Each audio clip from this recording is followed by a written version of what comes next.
Hello guys, this is Shraddha Dwivedi and hope you all are fine guys. Even I'm also fine. Welcome again on your Unplanned Academy channel. तो guys, here today we will do excretion in human beings. जी हाँ, तो without wasting our time, let's get started. First of all, what is excretion? Board exam में अक्सर पूछे जाने वाले question, जिसको भी पता हो जल्दी से कमेंट बॉक्स में कमेंट करें. तो हम देखते हैं. The process of removal of harmful metabolic substances और wastage from the body is called excretion. मतलब हमारे बॉडी में जितना भी वेस्ट प्रोड्यूस होता है वो कैसे हमारी बॉडी से बाहर निकलता है, ये सारे फंक्शन, सारा काम एक्सक्रीशन के थ्रू होता है.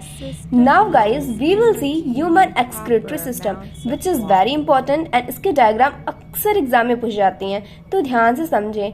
अब हम देखेंगे ह्यूमन एक्सक्रीटरी सिस्टम का कौन सा पार्ट क्या करता है और कैसे बॉडी में यूरिन का फॉर्मेशन होता है. तो बच्चों, we have a pair of kidneys left and right जहाँ यूरिन फॉर्म होता है, and we have a long tube जो हमारे यूरिन को किडनी से कलेक्ट करता है, and guys we will call that ureter. And student, we also have a muscular organ which is called urinary bladder, जहाँ पे गाइज हमारी यूरिन स्टोर रहती है until it is released from urethra.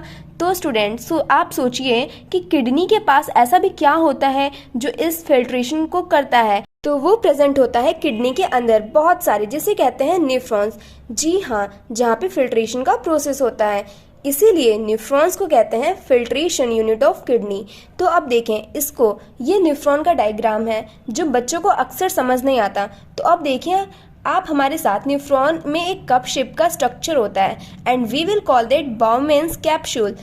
और बच्चों, बाउमेन्स कैप्सूल के अंदर ब्लड सेल्स का एक बंडल होता है which is called glomerulus. Now see guys, renal यूरेटरी लाइन, ब्लड लेके जिसमें बहुत सारी वेस्ट एंड टॉक्सिक सब्सटेंस है. अब ग्लोमेरुलस में ये ब्लड फिल्टर हो जाता है और जितने भी टॉक्सिक सब्सटेंसेस होते हैं, for example urea, uric acid, extra glucose, amino acid, salt, ये वाटर के साथ फिल्टर आउट हो जाता है और फिर ये सब एंटर करता है ट्यूबुलर पार्ट ऑफ न्यूफ्रॉन में. और uric acid, glucose, amino acid, salt, ये सब दोबारा भी अगर आते हैं तो रीअब्सॉर्ब हो जाते हैं, बट यूरिया नहीं. ऑलराइट, अब जो सारे न्यूफ्रॉन से फिल्ट्रेट मिला वो कलेक्टिंग डक्ट में जाएगा यूरेटर में, और वापस वहाँ से यूरिनरी ब्लैडर में, और फाइनली यूरेथ्रा के थ्रू यूरिन के फॉर्म में पास आउट हो जाएगा. ठीक है गाइस, और जो भी प्योरीफाइड ब्लड वो रीनल वेन के थ्रू वापस पूरी बॉडी में चला जाएगा. तो अब हम मिलते हैं नेक्स्ट वीडियो में guys. Bye bye and love you all.